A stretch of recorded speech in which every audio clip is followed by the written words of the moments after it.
오늘 한 날도 보내면서 여러분들은 그런 감사 표시를 해본 적이 있습니까? 저는 저에게 스승 가운데 우리 박맹술 목사님 제가 오랫동안은 아니지만 스승으로 모시고 싶습니다. 그래서 저는 박맹술 목사님 돌아가시기 전에 목사님이 가지고 있는 저 바바리 코트 참 멋집니다. 그 바바리 코트 돌아가시면 저에게 주십시오. 박명술 목사님이 얼마나 고마워했는지 죽은 사람 거 받으면 그래도 기분 나쁘다. 내가 살아있을 때 가져가라. 여러분 그것이 가격으로 따지면 얼마나 되겠습니까? 그러나 저하고 제 아내는 그것을 굉장한 자부심으로 느꼈습니다. 저도 오늘 본문을 읽으면서 엘리사가 엘리야에게 자기 스승에게 선생님의 겉옷을 저에게 주십시오. 그러면서 그 옷을 받는다고 하는 것, 옷 하나 선물이 중요한 것이 아니라 그 선물 속에 있는 선생님의 영감의 갑절을 받고 싶습니다. 참 네가 어려운 것을 구하는구나. 어려운 것을 구하는구나. 여러분 정말로 아합이 죽은 후에 그 엘리야를 죽이지 못해 안달을 했는데 아합의 후계로 아합의 아들이었던 아하시야가 이 엘리야를 죽이려고 끝까지 추적합니다. 그러나 끝까지 추적할 때마다 하늘에서 불이 내려서 그들을 다 죽였습니다. 2번이나 그랬습니다. 마지막에 왔던 그 지도자는 겸손하게 무릎 꿇고 엘리야에게 무릎 꿇고 겸손하게 나아갈 때 그는 생명을 보전받았습니다.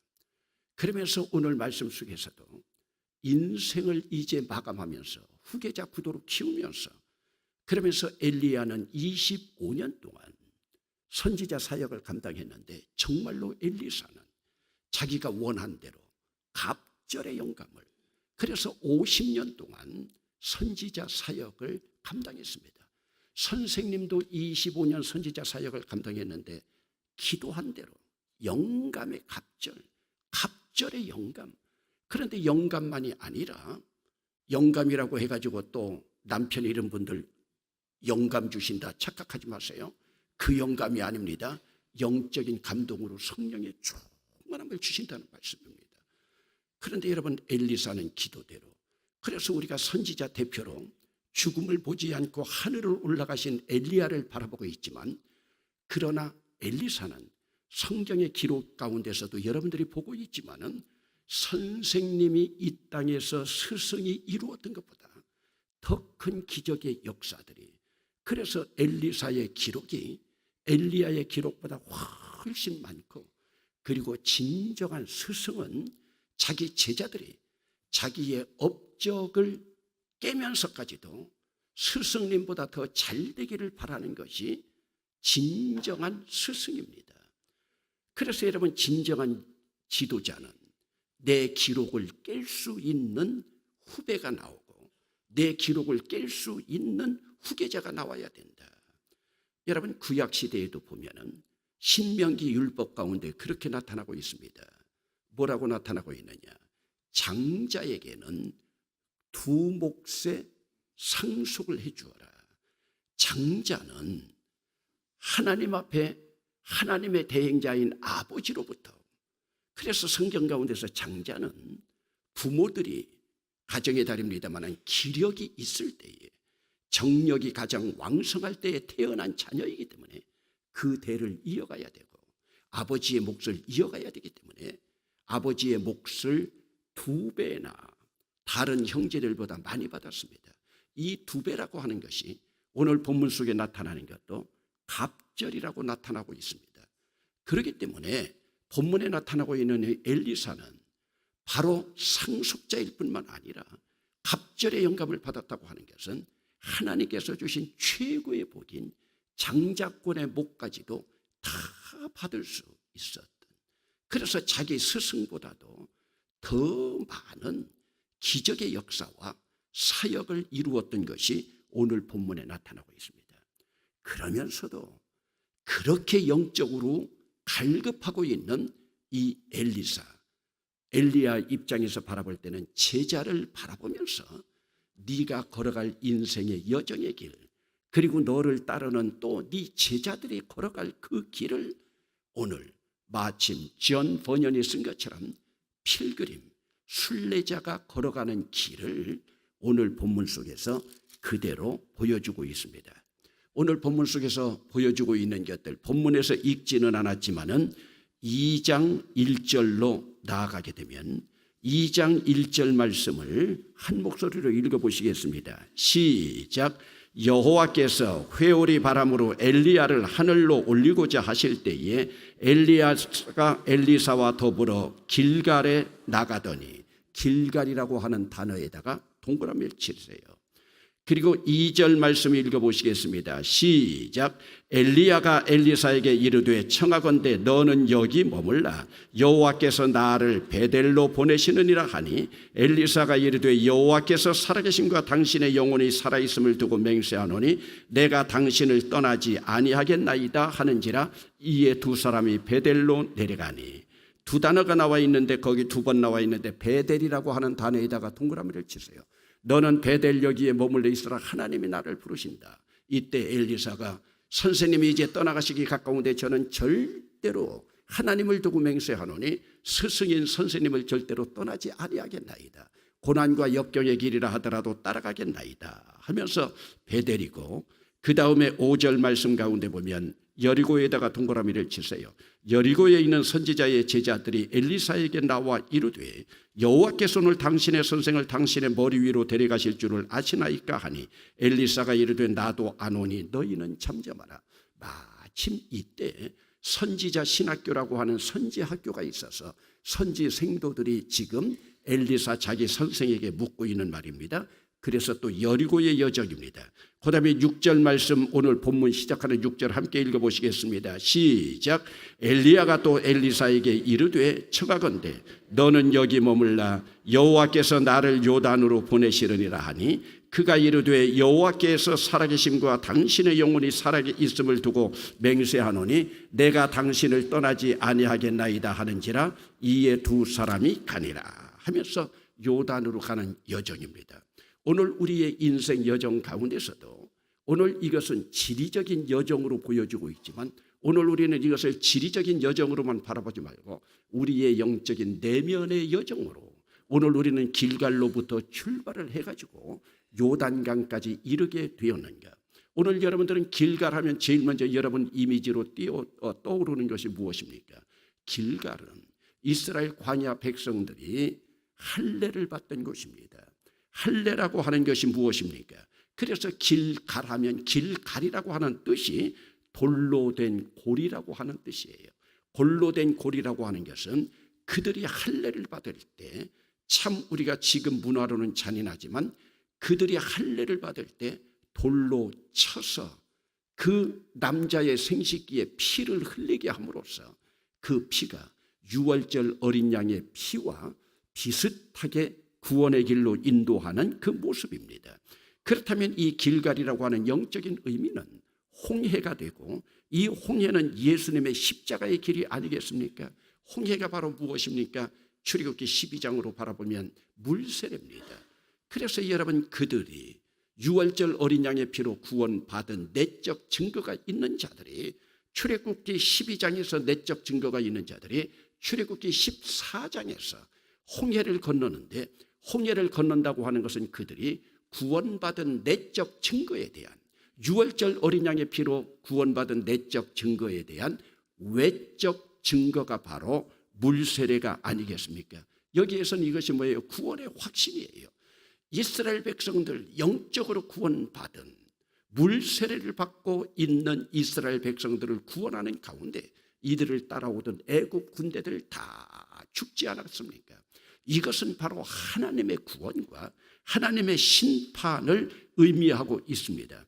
그래서 여러분, 이들이 요단강 건너가서도 보면은 여호수아서 가운데 보면은 그들이 길갈에 있던 돌 12를 가져다가 바로 요단강에 있던 돌 12를 가져다가 길갈에 그들이 기념비를 세우면서 요단을 건넌 것에 대한 감사 찬양을 하고 기념비를 세웠던 것이 바로 길갈입니다. 그리고 그들이 광야에서 원망하고 또 불평하고 있는 그 백성들 때문에 유월절 지키지 못했던 이스라엘 백성들이 요단강을 건너고 첫 번째 그들이 유월절을 지냈던 것. 그러니까 여러분, 이 유월절을 지낸 것은 광야 백성은 다 죽었습니다. 그리고 여호수아와 갈렙만 광야 백성 가운데 살고, 그리고 나머지는 누구들입니까? 광야에서 바로 태어난 자들, 홍해 건너기 전에 홍해를 건넜던 사람들은 다 죽고, 왜요? 그들은 홍해를 건넜지만 원망 불평 때문에요. 광야에서 태어난 자들, 이들이 유월절 제사를 처음으로 드렸던 것이 바로 이것입니다. 그래서 여호수아서 5장 9절 가운데도 보면 애굽의 수치를 너희에게서 굴러가게 하였다. 430년 종로로 타던 애굽에서의 수치를 너희들에게 굴러가게 했다. 이 수치를 넘어가게 했다. 뭡니까? 바로 홍해 아닙니까? 믿지 않는 자들이 심판받고 구원받는 너희들은 십자가를 넘어갔다고 하는 의미가 아닙니까? 이것이 패스오버, 유월절, 어린 양의 피로 심판과 구원을 이룬 그 모습을 오늘 우리에게 보여주고 있습니다. 우리 신앙생활 가운데 우리는 다 물세례를 받았습니다. 물세례를 받았다고 하는 이것은 바로 이제 뭐냐면 하나님의 백성으로 구원받은 백성들이 광야 생활을 시작했습니다. 홍해를 지나고 광야 생활을 시작했습니다. 광야 생활을 시작했다는 것은 바로 교회 생활을 시작했다고 하는 의미이죠. 그러면서 그들은 예수 십자가의 보혈로 그 공로를 믿어서 영접한 자들이 세상과 구별되어 교회 생활을 시작하게 하는 단계가 길갈입니다. 이것은 길갈을 지난 다음에 이제 교회 생활을 시작하면서 그들이 어디로 접어듭니까? 베델로 접어듭니다. 여러분, 베델이라고 하는 이미지는 여러분들에게 가장 가까이 무엇으로 다가옵니까? 여러분, 창세기 28장에 보면 야곱이 베델 들판에서 하나님의 집이요 하늘문이 열린 곳이로다, 돌베개를 베었던 그곳에 돌을 세우고 여호와의 집으로 명명했던 곳이 아니겠습니까? 그러므로 이것은 자존적인 이 신앙생활의 시작을 의미합니다. 하나님께서 이 신앙생활을 한다고 할 때 만나와 메추라기를 주십니다. 구름기둥과 불기둥으로 바로 인도하게 하십니다.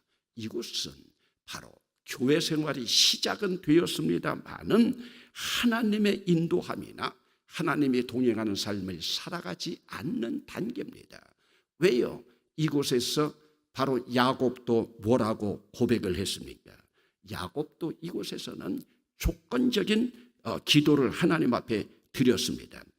여러분, 창세기 28장 가운데서도 보면 하나님이 나와 함께, 임마누엘로 나와 함께 계시사 내가 가는 길에서 나를 지키시고 나에게 먹을 양식과 입을 옷을 주심으로 내가 평안히 아버지 집으로 돌아오게 하시오면, 고난과 역경 겪는다 하더라도 하나님께서 나를 안전하게 아버지 집으로 돌아오게 하시오면 여호와께서 나의 하나님이 될 것이고 내 10분지 1을 하나님께 드리겠습니다.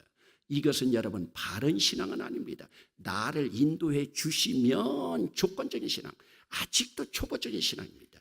이런 신앙을 여러분 고린도전서 3장 가운데서 보면은 육적인 신앙, 여러분 헬라어로 말하면 한번 따라해 봅시다. 사르크스. 아직 푸뉴마적인 삶은 아니고 육적인 삶. 예수는 믿습니다. 교회 생활은 합니다. 그러나 아직도 시기와 질투와 그리고 완전을 향하여 나아가지 못하고 늘 고난 속에서 자기의 쓴 뿌리를 제거하지 못하고 있는 이러한 삶에 머물러 있는 것입니다.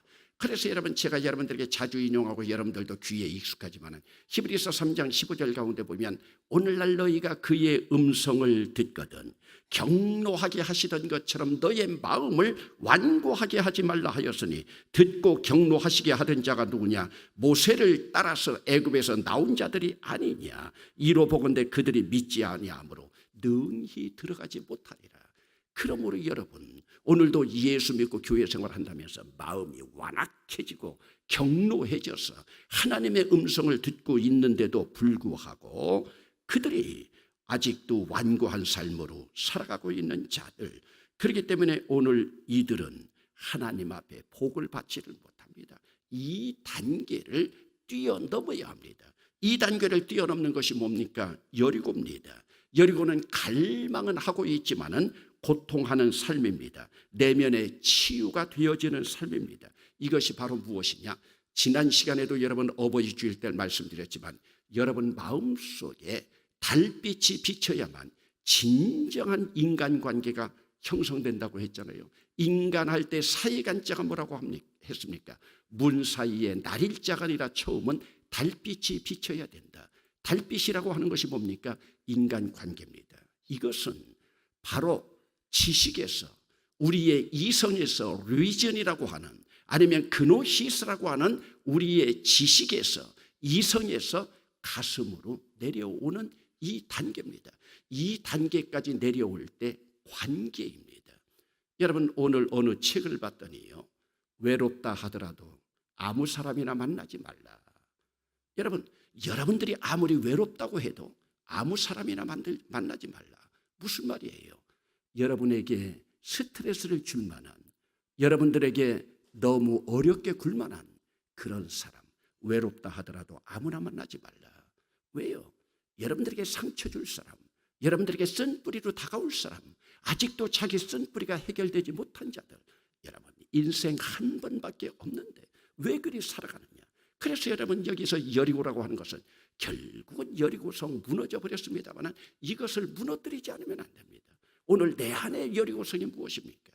조금 전에 베델의 삶이라고 하는 것도 교회 생활은 시작했지만 아직도 시기하고 아직도 질투하고 남이 잘 되는 꼴을 바라보지 못하는 것 내면의 치유가 되어지는 그런 삶. 그래서 하나님께서 제일 먼저 여호수아 갈렙에게요 요단강 건너가서 여리고성 쳐부숴라. 여러분 이것은 여러분들의 영적인 여리고성이 있습니다. 오늘 여러분들의 영적인 여리고성 여러분들은 잘 알고 있습니다. 이것을 깨어버리기 전에는 여러분들 진정한 마음의 치유를 얻지 못합니다. 그렇기 때문에 여러분 내면의 상처가 치유되어서 성령의 임재를 체험하는 단계. 그렇기 때문에 여러분 여기에서는 지식이 아닙니다. 여러분 지식의 나무 열매가 아닙니다. 생명나무 열매로요. 하트, 가슴을 제가 평생 여러분들에게 강조하는 것이 그것 아닙니까? 여러분들은 이 두뇌에서 가슴까지 어디쯤 내려왔습니까? 이것이 완전히 내려오지 못하면 여러분들은 천국의 삶을 살아가지 못합니다. 오늘도 여러분들 가정에서 여러분 집안에 영적인 달빛이 비치지 않으면 영적인 달빛이 뭡니까? 사랑의 감정입니다. 오늘도 여러분 자녀들이 부모에게 여러분 사랑의 감정으로 다가오고 있습니까? 오늘도 여러분 우리 교회 부목사들요 잠깐 만났더니요 무슨 이야기 하는 줄 아세요? 어버이날 자녀들로부터 받았던 사랑 이야기 합니다. 박만성 목사요 수민이 장가갈 때가 다 됐는데요 어버이날 전에 5월 5일도 노는 날 그 전날도 노는 날 6일도 대체공휴일 노는 날 7일 날 창원으로 여러분 그 출장 간다고 하면서요 8일이 지 어버이날인데도요 그냥 가더래요. 그래서 나중에 9일 날 와가지고 이제 10일 날 또 이제 토요일 돼가지고 이제 돌아오고 그러니까 너는 어버이날 어떻게 선물 하나도 주지 않느냐. 나중에 찔러가지고 20만 원 받아냈다고 그러더라고요. 찔러서 받아냈대요. 그래서 최병천 목사 또 이야기하는데요. 정훈이한테 너는 왜 어버이날 주지 않느냐 했더니 엄마 누나가 또 그렇게 많이 보냈어? 그러면 내 책상에 있어. 그거 서랍에 있는 거 빼가시오. 가서 빼봤더니 5만 원짜리 있어서 그거 빼왔다고 합니다. 장성훈 목사는 아들만 둘이 있습니다. 이번에 한 놈이 카이스트에 갔습니다. 그 사모가 제 식구가 그랬어요. 아들 키우느라고 얼마나 고생했느냐. 그런데 그 사모는 고3 아들을 두면 고생할 줄 알았는데 하나님이 고3도 거치지 않고 고등학교 2학년짜리 된 아이를 대학으로 그냥 보내버렸어요. 그러니까 고생할 준비를 했는데 하나도 안 한 거예요. 전화 왔느냐니까요. 전화도 안 왔대요. 전화도 그러면서 옆구리 찔른 것도 전화한 것만 해도 고맙다고. 그래서 둘째 형원이에게 넌 아무것도 없느냐니까 왜 어머니, 아버지, 할아버지 세대들이 이루어 놓은 그 피해를 우리가 봐야 됩니까? 하면서 오히려 반문을 하더래요. 그랬더니 제 아내가 마지막 껄껄 웃으면서요. 나는 어버이날 새벽에 영국에서 아들로부터 전화가 왔다. 그 얘기를 하니까 다 부러워하는 거예요. 근데 전화가 왔으면요, 이놈이 지가 먼저 이야기를 해야죠. 그러니까 전화만 걸고요, 영국에서 국제전화 왔습니다. 지 엄마가 답답하니까 아들이냐? 예. 어버이날이라 전화했구나? 예. 얼굴이 왜 그러냐? 졸린 목소리다? 예, 이제 일어났어요. 그러냐? 잘 있거라, 건강하게? 예. 끊었어요. 여러분, 어버이날 전화했는데요, 엄마 어버이날 축하합니다. 제 딸은요, 전화 걸어서요, Congratulations, 페어런츠 데이 하면서 굿 페어런츠 데이 그냥 막 하는데요, 아들은요, 전화 걸어가지고요, 아무 말도 안 하는 거예요. 답답하니까 지혜입니까? 어버이날에 전화했구나? 예. 졸린 목소리구나? 이제 일어났어요. 그래, 건강하게 잘 지내거라? 예. 뚝. 여러분 보세요. 그렇게 장성원 목사 부부가요, 큰 근심을 하면서 돌아갔어요. 왜? 아들이 하나도 아니고 둘이 아들 아니에요. 여러분, 오늘 우리가 정말로 우리 자녀들, 부모도 책임이 있지만 가슴으로 정말로 다가오고 있는가? 이것이 바로 길갈에서 깨뜨려져야 됩니다. 그리고 마지막으로 요단강 성령 체험인데 벌써 제가 설교할 시간이 4분이 지났습니다. 기도하시겠습니다.